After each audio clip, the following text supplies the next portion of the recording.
Hi అండి, నమస్తే. Welcome back to Lavanya kitchen. నేను మీ లావణ్య అండి. ఈరోజు నెల్లూరు స్టైల్లో చేపల పులుసు చేసి చూపించబోతున్నానండి. ఈ నెల్లూరు చేపల పులుసు చాలా ఫేమస్ అండి. నేనైతే 1 కేజీ చేపలు తీసుకొని ఇలా ఫ్రెష్గా కడుక్కొని పెట్టుకున్నానండి. ఇందులో మనము 2 స్పూన్ల ధనియాలు, 1 స్పూన్ జీలకర్ర, హాఫ్ టీ స్పూన్ ఆవాలు, హాఫ్ టీ స్పూన్ మెంతులు వేసుకొని ఫ్రై చేసుకోవాలి. ఇవి చల్లారిన తర్వాత మనం పౌడర్ చేసుకొని పక్కన పెట్టుకోవాలి. ఇప్పుడు స్టవ్ మీద చేపల కర్రీ చేయడానికి ఒక గిన్నె పెట్టుకొని అందులో కప్పు ఆయిల్ వేసుకోవాలండి. చేపల కూరకు ఆయిల్ కాస్త ఎక్కువనే పడుతుంది. నేను కప్పు ఆయిల్ తీసుకున్నాను. ఆయిల్ వేడైన తర్వాత పావు టీ స్పూన్ ఆవాలు, పావు టీ స్పూన్ జీలకర్ర వేసుకొని ఫ్రై చేసుకోవాలి. ఇలా కాస్త ఫ్రై అయిన తర్వాత నేను ఒక 3 పెద్ద సైజు ఆనియన్స్ సన్నగా కట్ చేసుకొని తీసుకున్నానండి. ఈ ఆనియన్స్ మంచిగా బ్రౌన్ కలర్ వచ్చేంత వరకు వేయించుకోవాలి. నెల్లూరు చేపల పులుసులో ఒక స్పెషాలిటీ ఉంటుందండి. నేను అది ముందు మీకు చెప్తాను. వీడియో స్కిప్ చేయకుండా చూడండి. ఇలా ఆనియన్స్ బాగా ఫ్రై చేసుకొని ఇప్పుడు కొంచెం కరివేపాకు వేసుకోవాలి. నా ఛానల్ని ఫస్ట్ చూస్తున్నట్టయితే సబ్స్క్రైబ్ చేసుకోండి, లైక్ చేయండి, షేర్ చేయండి, కామెంట్ చేయండి. ప్లీజ్ ఫ్రెండ్స్, సపోర్ట్ చేయండి.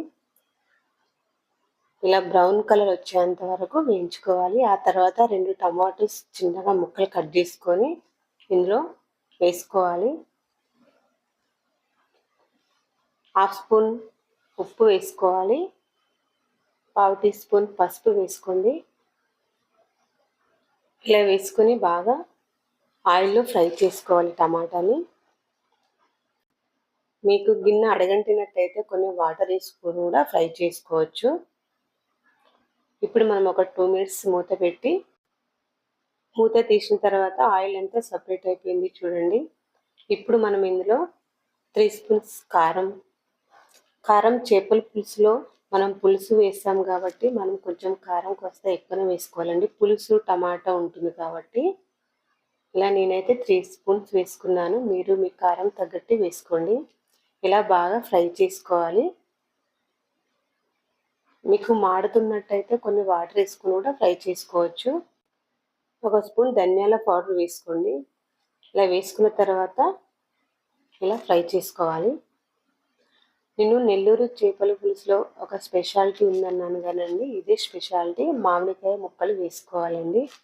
మామూలుగా అయితే మనం చేపల కూరలో మామిడికాయ ముక్కలు వేసుకోము. ఈ నెల్లూరు చేపల పులుసులో తప్పకుండా మామిడి ముక్కలు వేసుకుంటారండి. అదే నెల్లూరు స్పెషాలిటీ. ఒక 2 నిమిషాలు మూత పెట్టి మగ్గించుకోవాలండి. ఇలా మూత తీసి చూడండి, టమాటా ముక్కలు చాలా మంచిగా ఫ్రై అయ్యాయండి చూడండి.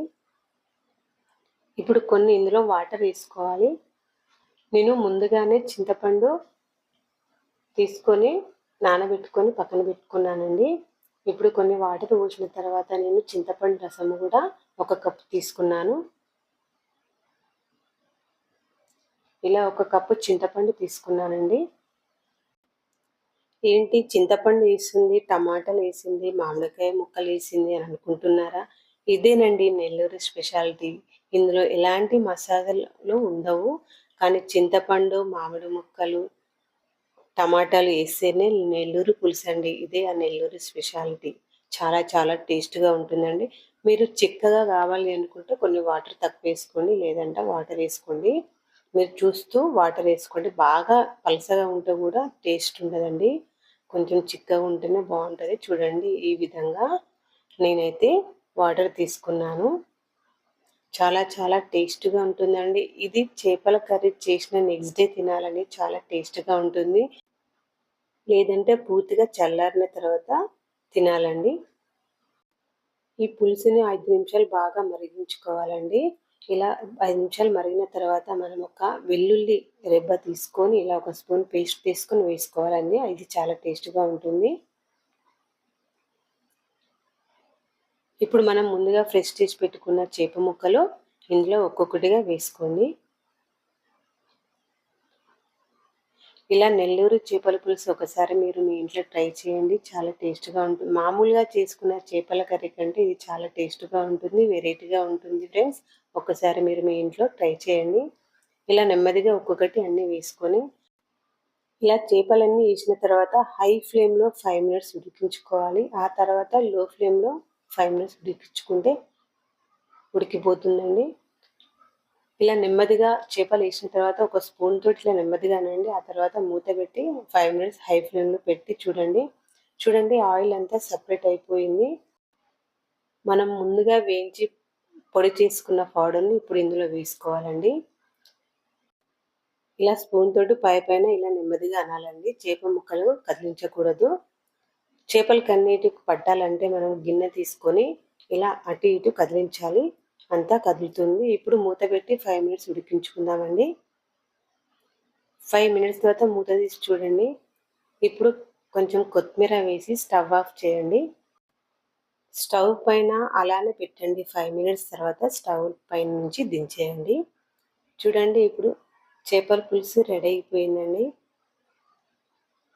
చేపల పులుసు నెల్లూరి చేపల పులుసు అండి. ఇది మీరు మీ ఇంట్లో తప్పకుండా ట్రై చేయండి. చాలా టేస్ట్‌గా ఉంటుంది. మీరు ట్రై చేసిన తర్వాత నాకు కామెంట్ రూపంలో చెప్పండి ఫ్రెండ్స్.